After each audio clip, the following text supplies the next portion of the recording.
Assalamualaikum warahmatullahi wabarakatuh. Sebelumnya izin memperkenalkan diri.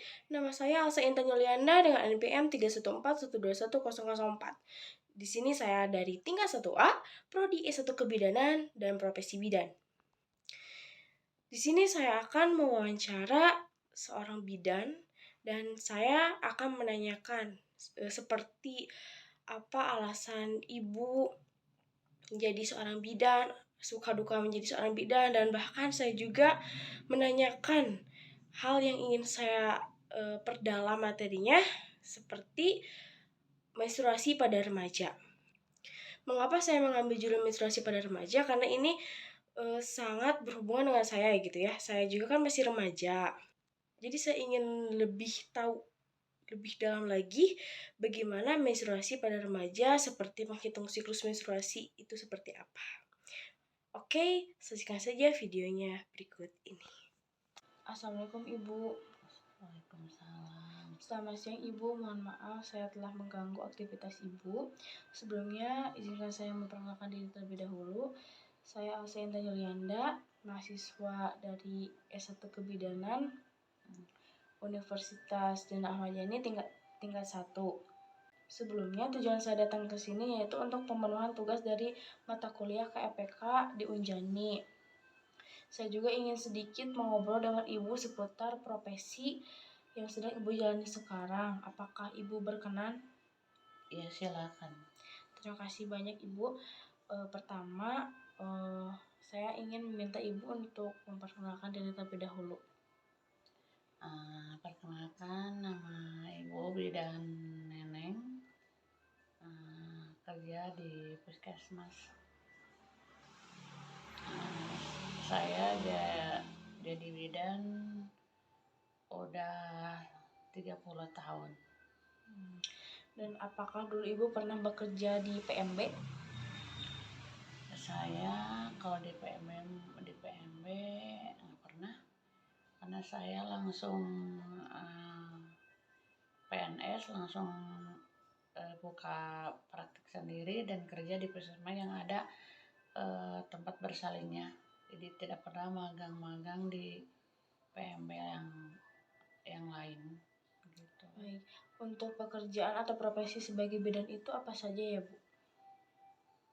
Kalau profesi bidan, pekerjaan bidan itu sangat mulia sih sebetulnya. Apalagi kalau udah ada pasien yang memanggil untuk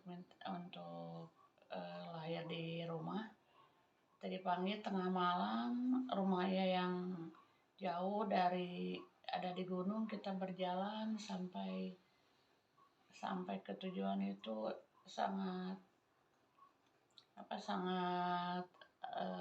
jadi kitanya kalau tidak mau dipanggil, ya resiko sih. Kalau jadi bidan itu memang pekerjaan yang sangat mulia sih sebetulnya. Baik, apa yang membuat Ibu tertarik menjadi seorang bidan? Tertarik jadi bidan karena suka lihat, lagi kecil suka lihat ada bidan-bidan di rumah sakit, lihat memeriksa pasien, ibu hamil, terus menimbang bayi itu, asalnya sukanya ke situ, jadi tertarik dengan pengen jadi bidan. Baik, mungkin apa suka duka Ibu menjadi seorang bidan?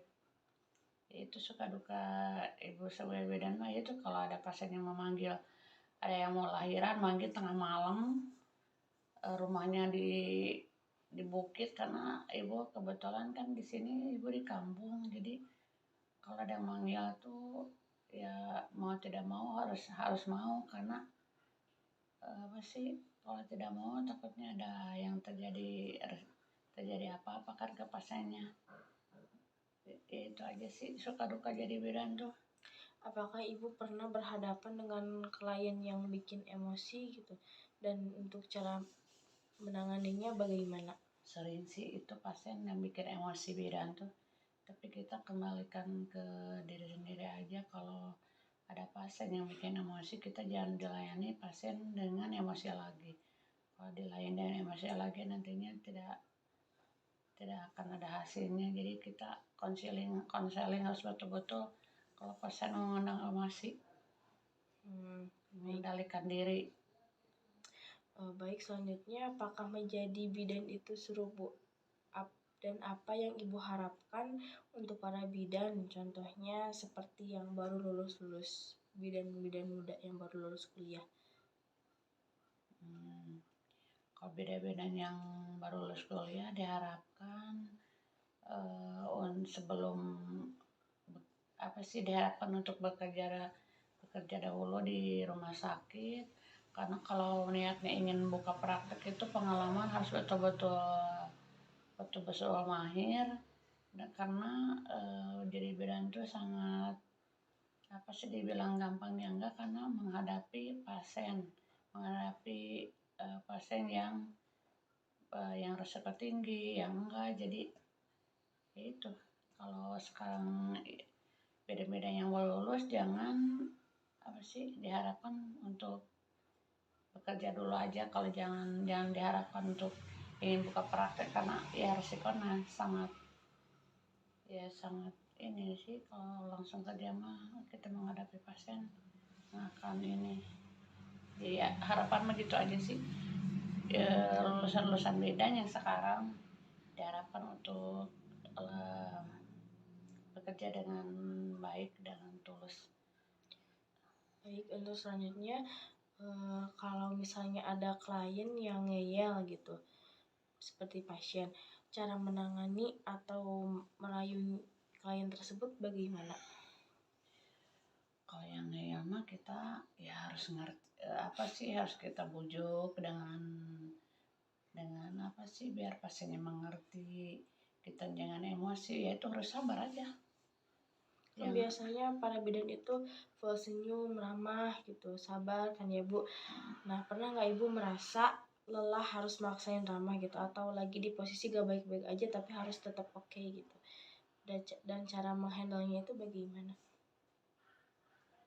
Pernah sih ya, lagi capek pasien ngeyel tapi tetap aja kita jangan diperlihatkan kalau kita tuh memang kelihatan capek, tapi jangan diperlihatkan ke pasien tuh bikin marah. Itulah, jadi saya walaupun capek juga enggak pernah ke pasien, walaupun capek pelalang nggak pernah ke pasien sampai marah walaupun pasiennya juga ngeyel. Kita harus sabar sih menghadapi pasien yang seperti itu.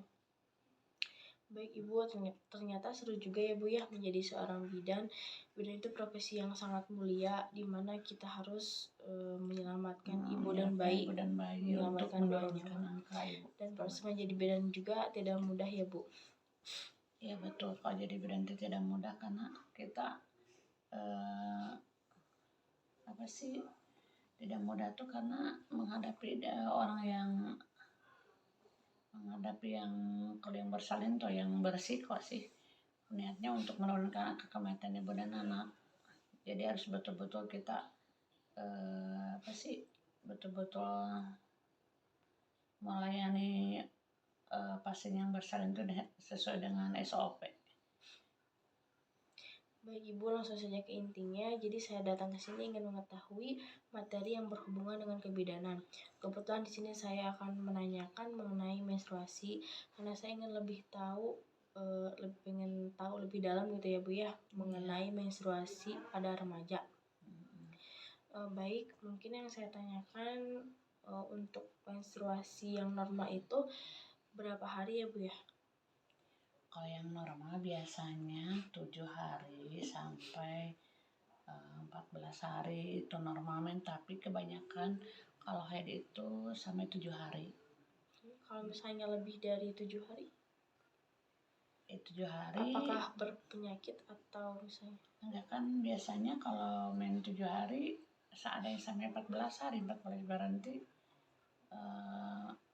Emang itu sih, emang sampai 14 hari. Tapi normalnya 7 hari. Kalau misalkan lebih dari 7 hari sampai 14 hari, lebih 7 hari sampai 14 hari itu periksakan aja ke dokter. Untuk penyebab telat menstruasi itu karena apa ya Bu ya? Karena kan suka ada remaja yang telat menstruasi sampai 2 bulan gitu. Ya sih, biasanya kecapean juga, stres juga mungkin. Kalau misalnya kan suka ada yang sakit haid ya Bu, itu penyebabnya karena apa ya? Kalau ya sakit head itu normal sih, kalau ada sakitnya head mah. Kalau sakitnya misalnya sakit biasa, kalau sakitnya kesakitan banget mah eh, sakitnya sakit biasa apa sakit yang hebat. Biasanya kalau yang sakit biasa mah emang normal. Men itu pasti karena kontraksinya rahim. Baik, untuk menghitung atau menentukan siklus menstruasi itu seperti apa ya Bu ya? Menghitung dari siklus. Iya. Siklusnya dari men ke men. Misalnya siklus itu dari men ke men teh lamanya, bukan lama, siklusnya dari men teh misalnya tanggal bulan ini tanggal 1 men, bulan depan berarti tanggal main lagi sebulan kemudian, bulan tanggal 1 sampai tanggal 29 berarti itu siklus. Dari tanggal 1 dapat lagi tanggal 29 berarti siklusnya 28 hari. Itu siklus datangnya men ke men dari bulan ke bulan. Ya, baik. Biasanya saat hari pertama menstruasi itu kan suka dismenor ya Bu ya, disebut dismenor. Nah, untuk meredakan rasa sakit dismenor itu apakah ada obat tertentu atau mungkin hanya dikompres oleh air hangat saja gitu di bagian perut? Dikompres aja sambil hangat, banyak minum, istirahat. Jangan minum obat anti nyeri. Dan itu hal yang normal, nanti juga hari kedua akan menghilang. Iya, baik. Terima kasih Ibu. Mungkin saya sudah cukupkan sekian. Terima kasih atas ilmu yang telah Ibu berikan. Mulai dari suka duka menjadi seorang bidan. Iya. Lalu mungkin tadi saya mendapatkan ilmu mengenai menstruasi pada remaja ya Bu ya. Iya. Karena saya ingin lebih tahu gitu lebih dalam mengenai menstruasi pada remaja. Baik Ibu, mungkin cukup sekian. Terima kasih. Assalamualaikum warahmatullahi wabarakatuh. Iya. Terima kasih Ibu.